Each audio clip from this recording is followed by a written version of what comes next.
제가 국민의 눈높이로 볼 때는 아무 문제가 없고 공직자를 하시기에 충분하다는 말씀을 한번 확인해 드리도록 하겠습니다. 국민들께서 어쨌든 한선수 후보자를 굉장히 높게 평가하고 있습니다. 우리 대한민국에서 가족들이 있는데 중산층 가정에서 형제 중에 누군가가 큰 돈 벌면 형제들하고 의상하는 일들이 상당히 많이 생겨요. 내가 돈이 많이 생겼으니까 부담스러워하고 거리 두고, 후보자님 보니까 동생들도 다 챙기고 밥 먹고 사는 문제도 다 지원해주고 부모님도 챙기고, 뭐가 문제입니까? 예? 지금 대한민국의 가장 큰 문제 중에 하나는 뭐냐면은 대한민국은 자유시장 경제를 유지합니다. 누구든지 불법을 하지 않는 한은 자유롭게 돈을 벌 수 있죠. 이게 시장의 논리입니다. 반면에 이런 것들이 국가의 여러 가지 사회 문제가 되지 않도록 공공부문에 있어서는 부패와 비리가 없는 공직사회를 철저하게 해나가는 것들을 양대 축으로 중요하게 생각하고 있습니다. 지금 저는 한국 사회의 가장 큰 문제 중에 하나가 뭐냐?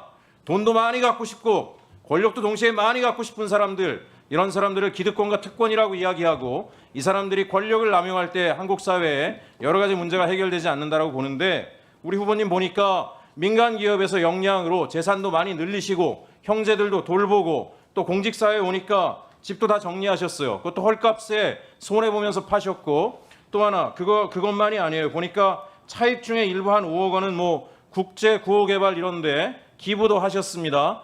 대한민국이 갈등 없이 보다 나은 국가로 가려면 많이 가진 사람들은 노블리스 오블리주를 해야 되는 거고, 권력을 가진 사람들은 부패하지 말아야 되고, 또 돈을 많이 벌었는데 공직에 오면 공직에 적합한 활동을 해야 된다라고 생각을 합니다.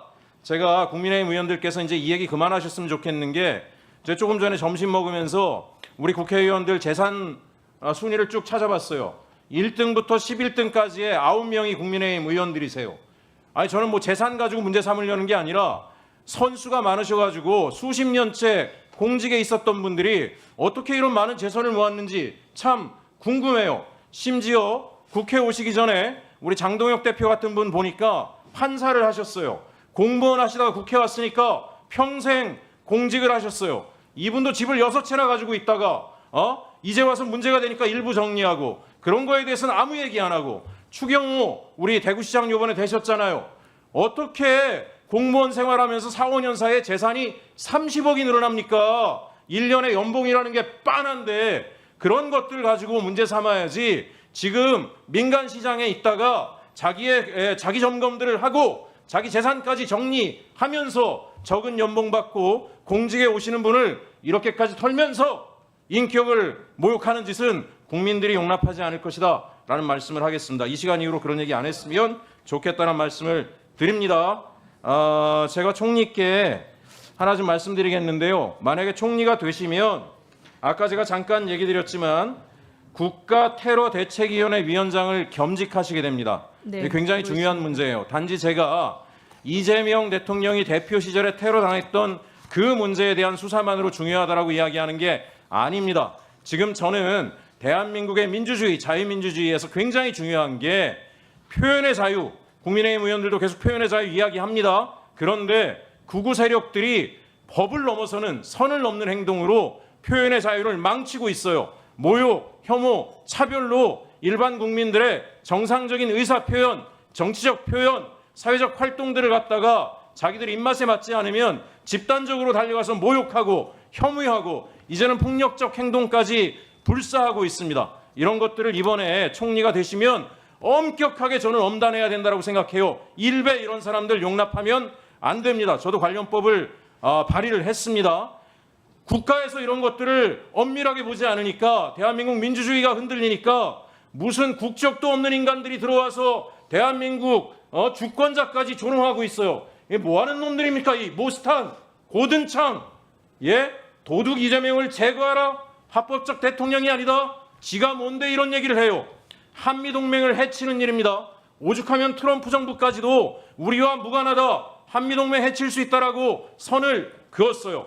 근데 일부 야당 의원들이 공항까지 나가가지고 이분들을 영접을 해요. 어떻게 이런 일이 대한민국에서 있을 수가 있습니까? 총리님, 엄단해야 됩니다. 적당히 봐주면 안 됩니다. 민주주의 질서를 지켜야 됩니다. 지금 우리나라 주식이 왜 올라가는지 아세요? 대한민국이 새로운 정부가 예측 가능한 나라를 만들어냈기 때문에 이 나라에 투자를 해도 내가 부당하게 자산상의 손실이 발생하지 않을 것이다라는 그 이유 때문에 기업도 성장하고 주가도 뛰는 겁니다. 그러면 이런 사람들 준동하지 않게 엄밀하게 관리를 하셔야 됩니다. 총리님 아시겠습니까? 네, 저 후보자입니다. 총리 후보님, 네. 총리 후보님이 마음이 너무 선하신 것 같아서 이런 사람들한테까지 제가 아량을 베풀까봐 일부러 세게 얘기했습니다. 네, 답변 드리겠습니다. 저 표현의 자유를 넘어서 사실 사회가 용납할 수 없는 정도의 문제들에 대해서는 당연히 법적 조치가 필요하다고 생각합니다. 법과 원칙에 따라서 우리나라의 민주주의를 정치 테러로부터 보호하는 일들은 적극 나서겠습니다. 알겠습니다. 한 가지만 더 말씀드리면 아까 존경하는 박균택 의원님께서 129 여객기 참사 진상규명 관련된 말씀을 하셨어요. 이 안타까운 일이고 정부에 대한 신뢰의 문제입니다.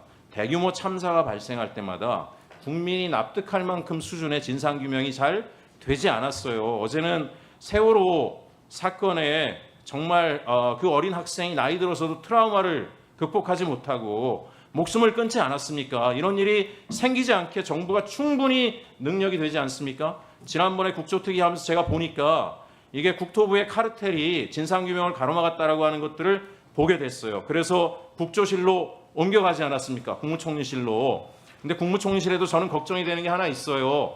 총리실에도 국토부에서도 파견 나온 공무원들이 있지 않겠습니까? 그런데 손 타지 않도록 이번엔 총리께서 엄밀하게 관리를 하셔가지고 빠른 시간 내에 진상규명이 되고 책임자가 처벌이 되고 유족들이 고통에서 벗어날 수 있도록 이건 정말 중요한 문제입니다. 그런 게 돼야 우리가 재발을 막을 수가 있고 국민들이 대한민국을 더 신뢰하지 않겠습니까? 네, 그 의원님 말씀 주신 부분 굉장히 중요한 부분이라고 생각합니다. 만약에 임명이 된다면 적극적으로 관련된 내용들 찾아보고 또 아까 말씀드린 것처럼 입구에서 뵀던 유가족분들 뵈면서 느꼈던 부분들이 있어서 우선해서 만나 뵙고 상황들 파악하고 해야 할 일들 적극적으로 하겠습니다.